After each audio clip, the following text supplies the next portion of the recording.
Blood का pH का मान, मेरे प्यारे प्यारे विद्यार्थियों, ब्लड का जो पीएच का मान होता है वो होता है 7.4। और आपको सबको पता है कि ये क्वेश्चन कितना इंपॉर्टेंट है जर्नल साइंस के हिसाब से। समय मत, टाइम वेस्ट मत करना इसमें, एग्जाम में दिखते ही उड़ाना है, सेकंडों में उड़ाना है कि ब्लड का पीएच का मान कितना होता है 7.4। सात किस किस का होता है भैया? डिस्टिल वाटर, आसूत जल, शुद्ध पानी जो होता है ना उसका पीएच का मान 7 होता है। इधर बरसात के पानी का भी पीएच का मान 7 बताते हैं। शुद्ध पानी मानते हैं भाई, एसिड रेन नहीं, वो तो बाद की बात है। अगर बरसात का पानी प्योर है तो पीएच का मान 7 है। 6.8 किसका होता है? लार का पीएच का मान, लार का पीएच का मान। 10 किसका होता है? 10 किसका पीएच का मान 10 होता है? सुना होगा क्या? Milk of magnesia, milk of magnesia, milk of magnesia का। चलिए अनिकेत, ओके ओके, बिल्कुल बहुत दिन बाद जुड़े हैं, लेकिन बच्चों का इतना प्यार मिला है मुझे पहले ही दिन की मेरी आत्मा खुश हो गई। मुझे विश्वास नहीं था कि इतने बच्चे पहले दिन मेरे से जुड़ेंगे, लेकिन बहुत अच्छा है कि आप मेरा इंतजार कर रहे थे। अब मैं आपका विश्वास नहीं तोड़ूंगा, चाहे इसके लिए मुझे कुछ भी करना पड़े। आपके लिए हर दिन एक क्लास जरूर आएगी, नेट बचा के रखना है। 8 से 9 हर दिन हम लाइव होंगे और टॉपिक बाई होंगे, अच्छे से लाइव होंगे। चलिए भाई, ब्लड का पीएच का मान कितना होता है? 7.4। एक क्वेश्चन और बहुत ही अच्छा, ब्लड की प्रकृति कैसी होती है? नेचर कैसा होता है ब्लड का? ब्लड की प्रकृति कैसी होती है?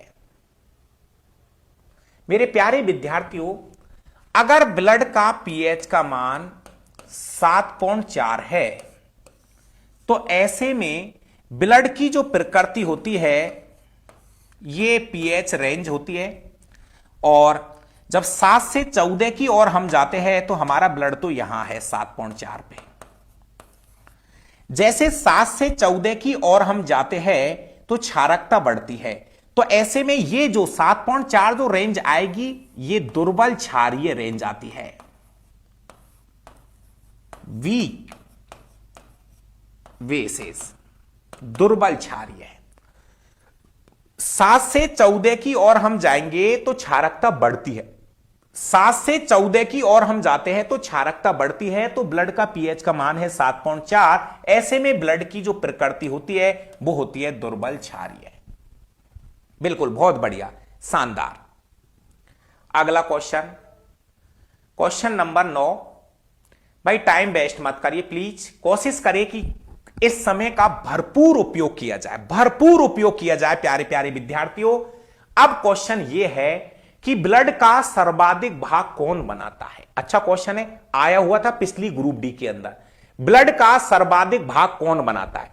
एक बार प्लीज सभी विद्यार्थी वीडियो को लाइक कर दीजिए यार। जितने विद्यार्थी लाइव है उतने लाइक नहीं है, तो प्लीज एक बार सभी विद्यार्थी वीडियो को लाइक कर दीजिए। पृथ्वीराज मीणा, के पांडे सर के नंबर मैं आपको भेज दूंगा, मेरे से बात कर लेना। अब हम बात कर रहे हैं ब्लड का पीएच, सॉरी, ब्लड का सर्वाधिक भाग कौन बनाता है? Number 1 plasma, RBC, WBC, platelets. तो मेरे प्यारे विद्यार्थियों, ब्लड का सर्वाधिक भाग प्लाज्मा बनाता है कितना परसेंट? 55%। और 45% में ये तीनों चीजें होती है। ब्लड का सर्वाधिक भाग प्लाज्मा बनाता है लगभग 55%, और 45% में ये तीनों चीजें होती है, आरबीसी, डब्ल्यूबीसी और प्लेटलेट्स। सभी विद्यार्थी एक बार जोश के साथ में वीडियो को लाइक और शेयर कर दीजिए। बहुत बढ़िया, बहुत खुशी हुई प्यारे प्यारे विद्यार्थियों। आगे बढ़ते हैं, प्लाज्मा आ चुका है ये क्वेश्चन, ठीक है। ब्लड में प्लाज्मा की मात्रा हम अभी बता ही दिया, ये क्वेश्चन तो अंतिम समय है ये मान लीजिए। तो ब्लड में प्लाज्मा की मात्रा लगभग 55% होती है, राइट बात। चलो कुछ सीधे कुछ टाइट, लेकिन चलते रहिए, क्वेश्चन करते रहिए। यह बहुत अच्छा क्वेश्चन है। देखिए प्यारे विद्यार्थियों, आपको पता है कि ब्लड में 55% प्लाज्मा होता है और मेरे प्यारे विद्यार्थियों प्लाज्मा में लगभग 90 से 92% मात्रा में जल पाया जाता है और 8 से 10% मात्रा में कार्बनिक और अकार्बनिक यौगिक पाए जाते हैं। कार्बनिक व अकार्बनिक यौगिक पाए जाते हैं। क्वेश्चन है, एक बार फिर आराम से अच्छे से चीजों को नोट कर लीजिए। ब्लड में 55% प्लाज्मा होता है और प्लाज्मा में 90 से 92% मात्रा में जल और 8 से 10% मात्रा में कार्बनिक और अकार्बनिक यौगिक पाए जाते हैं। यह क्वेश्चन पिछली ग्रुप डी में था। ग्रुप डी का क्वेश्चन था ये मेरे भाई। बहुत बढ़िया, शानदार। आगे देखिए, आगे बढ़ते हैं। अब आते हैं कुछ अच्छे क्वेश्चंस। आराम से नोट करते चलो भाई। क्वेश्चन है, निम्न में से कौन सी प्रोटीन प्लाज्मा में नहीं होती है? अच्छा क्वेश्चन है। नीरू भाई मोटर रोक दे, विज्ञान पढ़नी है, सिलेक्शन लेना है। बिल्कुल, पानी को अपने गांव खेतों में जो होता है उसमें छोड़ दे। चलिए, निम्न में से कौन सी प्रोटीन प्लाज्मा में नहीं पाई जाती है? प्यारे प्यारे विद्यार्थियों, अभी हमारी जो चर्चा चल रही थी वो प्लाज्मा के ऊपर चल रही थी। तो प्लाज्मा में कौन सी प्रोटीन नहीं पाई जाती है? तो कैसीन प्रोटीन नहीं पाई जाती है।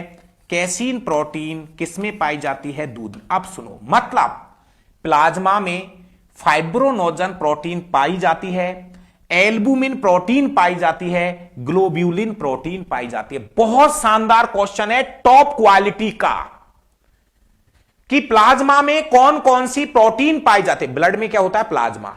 ब्लड में क्या होता है? प्लाज्मा। और प्लाज्मा में कौन कौन सी प्रोटीन पाई जाती है? Fibrinogen, albumin, globulin. एक और नाम लिख लो, प्रोथ्रोम्बिन। प्रोथ्रोम्बिन, यह है प्लाज्मा में पाई जाने वाली protein. Number 1 prothrombin, number 2 fibrinogen, number 3 albumin, number 4 globulin. तो यह प्रोटीन है जो हमारे किस में पाई जाती है? प्लाज्मा में पाई जाती है। तो प्लाज्मा में पाई जाने वाली प्रोटीनों के नाम है, number 1 prothrombin, fibrinogen, albumin, globulin. अगर अच्छी एग्जाम की तरफ जा रहे हो ना, क्वेश्चन याद कर लेना। ये 4 प्रोटीन है जो प्लाज्मा में पाई जाती है। ऊपर की 2 प्रोटीन रक्त का थक्का बनाने में सहायता करती है। ऊपर की 2 प्रोटीन रक्त का थक्का बनाने में सहायता करती है। एल्बुमिन प्रोटीन परासरण दाब को नियंत्रित करती है। परासरण दाब को नियंत्रित करती है। ग्लोब्यूलिन प्रोटीन सबसे इंपॉर्टेंट प्रोटीन है, मानव शरीर के अंदर रोग प्रतिरोधक क्षमता पैदा करती है।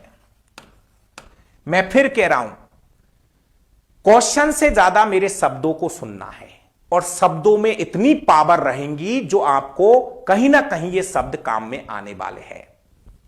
मेरे प्यारे विद्यार्थियों, प्लाज्मा में 4 प्रोटीनों के नाम आपको याद रखने हैं, प्रोथ्रोम्बिन, फाइब्रोनोजन, एल्बुमिन और ग्लोब्यूलिन। ऊपर की 2 प्रोटीन रक्त का थक्का बनाने में सहायता करती है। एल्बुमिन परासरण दाब को नियंत्रित करती है।